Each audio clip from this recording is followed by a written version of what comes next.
हिन वक़्तु कोटड़ी में मौजूदु आहियूं। मूं सां गॾु ही 27 सालनि खां हिन जदीद दौर ताईं बि अख़बारूं विकिरो कंदड़ सीनियर सहाफ़ी नईम सूमरो असां सां गॾु मौजूदु आहे। संदनि सां ॻाल्हि ॿोल कंदासीं त हू पंहिंजी ज़िंदगी जा ॾींहं कीअं पियो गुज़ारे।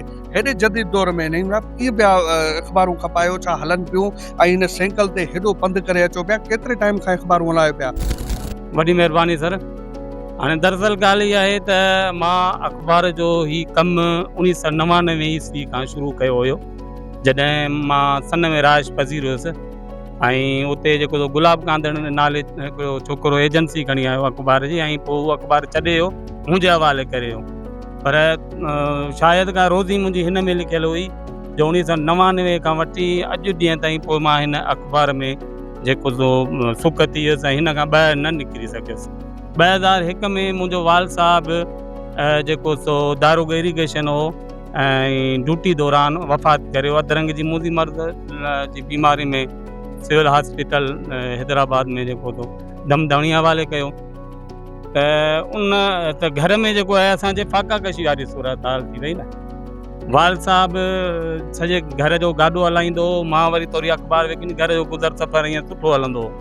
पर जॾहिं खां वाल साहिबु गुज़ारियो त मां असांजी ज़िंदगी हिकिड़ी माण्हू सम्झ त संगत यार हुया, साथ ॾियण वारा हुया, पर पोइ हिते जेको मिट माइट आहे उन इरादे सां अची असां हिते कोटड़ी में शिफ्ट थियासीं। पर कोटड़ी में शिफ्ट थियण खां पोइ जेको मूं वाल साहिब जी जेका डिज़ीज़ कोटा आहे उन जे लाइ मूं जेको अप्लाई कयो 2002 में। 2002 में जॾहिं मूं अप्लाई कयो त उन वक़्तु अरबाब गुलाम रहीम जी हुकूमत ई परवेज़ मुशर्रफ जो दौर हो ऐं नौकरियुनि ते पाबंदी हुई।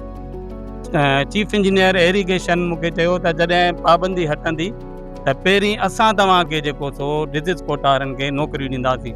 पर हुन जी ज़बान पंहिंजी इन ते क़ाइमु न रही सघी ऐं पाकिस्तान पीपल्स पार्टी जी जीअं ई हुकूमत आई त वॾो वज़ीर मुराद अली शाह, हीअं त वॾो वज़ीर आहे, तंहिं वक़्तु मिनिस्टर हो इरीगेशन जो, अचण सां अची फोती कोटा ते जेको हुन पाबंदी लॻाए छॾी। असां इहो ख़ुशहाली त पाकिस्तान पीपल्स पार्टी जी हुकूमत ईंदी ऐं असांखे उहा पंहिंजा हक़ ॾींदी, पर ईअं न थी सघियो। ऐं मुसलसिल जेको सिंध सेक्रेटरी जा चकर काटींदो रहियुसि, मुख़्तलिफ़ सेक्रेटरियुनि सां मिलंदो रहियुसि, पर हर हंधि इहो ई जवाबु हो त पाबंदी आहे, पाबंदीअ खां सवाइ जॾहिं हटंदी ईअं असां तव्हांखे कोन ॾींदासीं, असां मजबूर आहियूं। ठीकु आहे, हू मजबूर आहिनि, पर दुनिया त ॾिसे पई मूंखे, मां केतिरो जेको जफ़ाकशी कयां पियो। ऐं हींअर ही अख़बार जो दौर वियो हलियो आहे। तव्हां सोचे सघो था त मुंहिंजो ही गुज़र कीअं थींदो हूंदो, हिननि चंद अख़बारनि ते गुज़र थींदो हूंदो। कोटड़ी खां वठी जेको फाटक खां वठी बबुर स्टॉप ताईं मां जेको साइकिल ते जेको अख़बार थो हलायां, छा उहा ज़िंदगी तव्हां महसूसु करे सघो था त उहा कहिड़ी जेका ज़िंदगी हूंदी मुंहिंजी। तक़रीबन घणा किलोमीटर पंधु कंदा आहियो हितां खां ईंदो आहियां जेको फाटक खां टेलगा तक 10-15 किलोमीटर त थी वेंदो। त रोज़ु माना 10-15 किलोमीटर जेको मुंहिंजो पंधु हूंदो आहे। उन खां अलावा अख़बार जी का छुटी कान्हे। तव्हांखे ख़बर हूंदी, जेकॾहिं मां बीमार थी पवां, घर में एमरजेंसी हुजे, तॾहिं मां छुटी न आहियां करे सघंदो। इहा अख़बार हथनि में हूंदी आहे। मुंहिंजो भाउ गुज़ारियो, मां उनखे दफ़नाए अख़बार खणी हलाइण में शुरू थी वियो हुउसि, छो जो उन वक़्तु जेको मां मजबूर हुउसि ऐं हलाइण त न खपे हा, पर नुक़सानु घणो पिए थियो ऐं मां जेको ऐं अमर गुज़ार वई, तॾहिं मां अख़बार पिया हलायमि। ऐं तव्हांखे ख़बर आहे मुंहिंजो वॾो भाउ जेको गुज़ारियो त तॾहिं ते सभु दोस्त यार आया, मां घेरास हुयुसि, मां अख़बार ते हुयुसि। सभिनि खे ख़बर आहे मां एतिरो मजबूर हूंदो आहियां।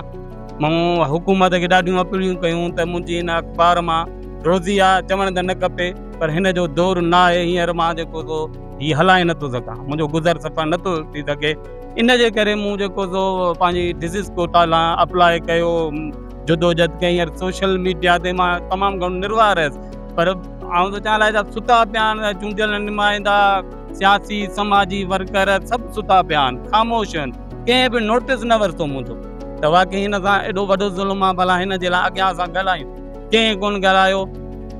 2 ॾींहं पहिरीं मां हिते वियो आहियां सेक्रेटरी वटि, उते जेको सेक्शन ऑफिसर आहे मोहम्मद अली लाशारी, उहो मूंखे चवे थो त बाबा जेको 2002 खां पहिरीं फोती कोटा जो कानून ई कोन हो।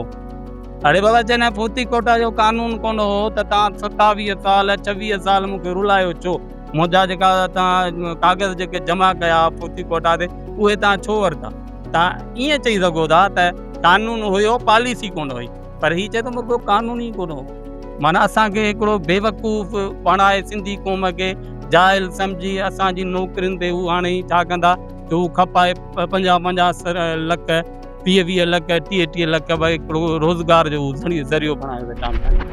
सीनियर हाकर ऐं सीनियर पंहिंजो सहाफ़ी नईम सूमरो जो मां ॻाल्हियूं ॿुधियूं, संदन चवणु आहे त गवर्नमेंट पारां जेको आहे मुकमल तौर ते नज़रअंदाज़ कयो पंहिंजे फौती कोटा ते जेको आहे सो नौकिरी बि न पई ॾिनी वञे। हींअर फाका कशी वारी ज़िंदगी गुज़ारियूं पिया। हिन जो इहो बि चवणु आहे त सोशल मीडिया जे हिन जदीद दौर में बि अख़बारूं विकिरो करे ऐं पंहिंजे घर जो गुज़र सफ़र हलंदड़ आहे। कैमरामैन दिलबर मीर सां गॾु बासित माला, सिंध वॉइस न्यूज़, जामशोड़ो।